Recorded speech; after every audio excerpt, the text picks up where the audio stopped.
they just gave us the reminder. You said you had a really funny private story. You're like, oh my God, I have a really funny story about that. Oh, yes. So I was going to tell you guys one time. So I wanted to go to Australia my second year into porn to be a hooker because Australia has like a lot of really hot oil refinery men. Oh my God, I'm going there like in a week. Do you want to go? Yeah, all the men. Oh, okay, well, wait, hold on. Yeah, We got to get to the end of the story first. Can't let me promote my shows. So I go to Australia and like prostitution's legal there. So I just like didn't think about it. And I was like, fuck yeah, prostitution legal. I put up banners all around.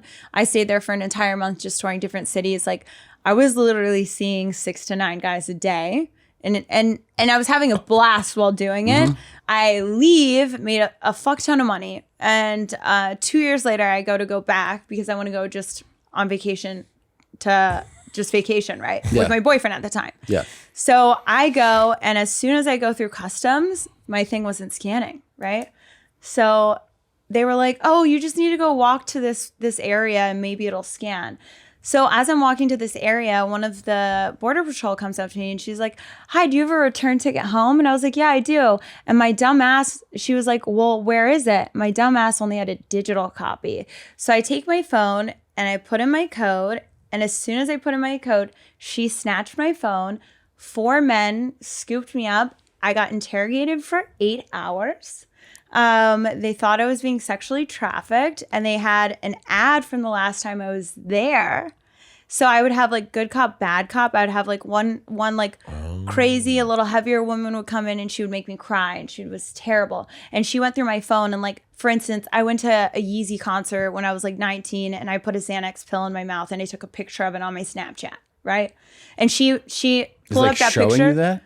Yeah, she pulled that picture up and then she was like, you have drugs on you because of this moment and this moment, right? This is crazy. Yeah, and they actually had, not only did they cavity search me, they took me to get internally searched. They wiped down all my bags. I don't understand, like, they think you're being trafficked like in and out of the country or something, Yeah. but like there's no conversation about the fact that you're like, I'm an adult performer doing what I want? Not at all. And then my boyfriend at the time, he was held for 4 hours because he has nude pictures of me. They started thinking that he was trafficking me, right?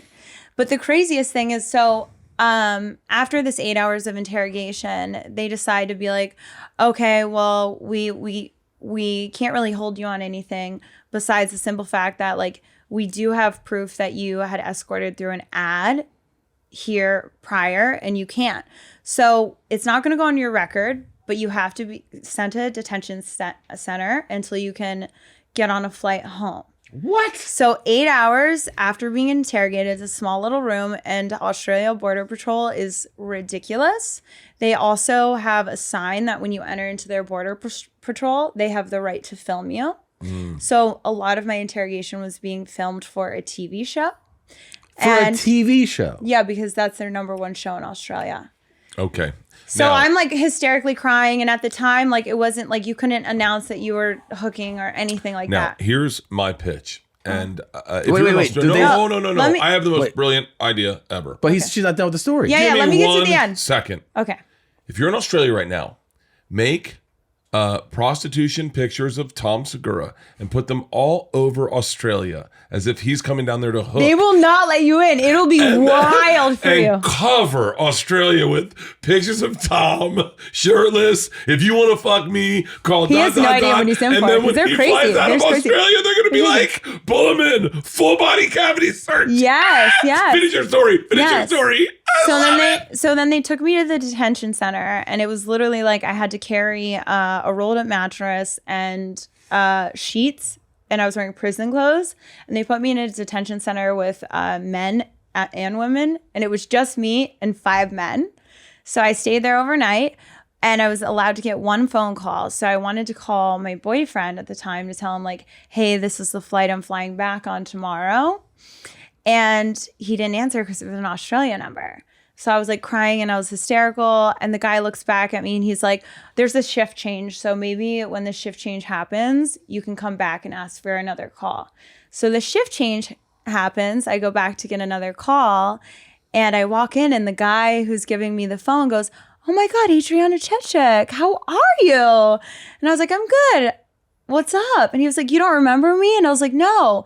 And he's like, I booked you last time you were here. And I was like, oh, fuck. And I totally remember him. And then he was like, why are you here? And I was like, well, what the fuck do you think I'm here for? And you tell him the whole thing. Yeah. So the guy working in the detention center was a guy that had hired me from the previous time. Oh, wow. Did he help you resolve this? Yeah. Or- Well, he just helped me get a phone call, and I got in touch with my boyfriend at the time and was able to tell him, like, And were you able to fly back together? yeah, I was able to fly back together. I was put on the airplane first in handcuffs and walked by everyone. I love it. Yeah, and they put you in handcuffs and they walk you by everyone before you get on the plane that's in line. This is crazy. It was traumatic. It was definitely traumatic. Yeah. And if you take a 14-hour flight, then you're held for 8 hours for interrogation, then you're held for 24 hours, and then you have to get back on a 14-hour flight. It's exhausting. And the only time you're like, fuck, I want to drink. And I was so paranoid because all I wanted to do was drink. And I was like, these fucking flight attendants are going to think I'm a criminal Sure. or I'm crazy. And thank fucking God, the flight attendant comes up to me and she's like, don't worry, Australia Border Patrol is the fucking worst. So, like, you're good. And once I got on the plane, I was... Did you ever go back to Australia? No, I haven't gone back since. How So long- I it was a wasn't long time allowed ago? to go back for 2 years. And then they said it would be expunged from my record. But I don't think I'll ever go back until I hire an immigration lawyer to make sure that doesn't happen. This is wild. Bert and Tom, Tom and Bert. One goes topless while the other wears a shirt. Tom tells stories and Bert's the machine. There's not a chance in hell that they'll keep it clean. Here's what we call two bears, one cave.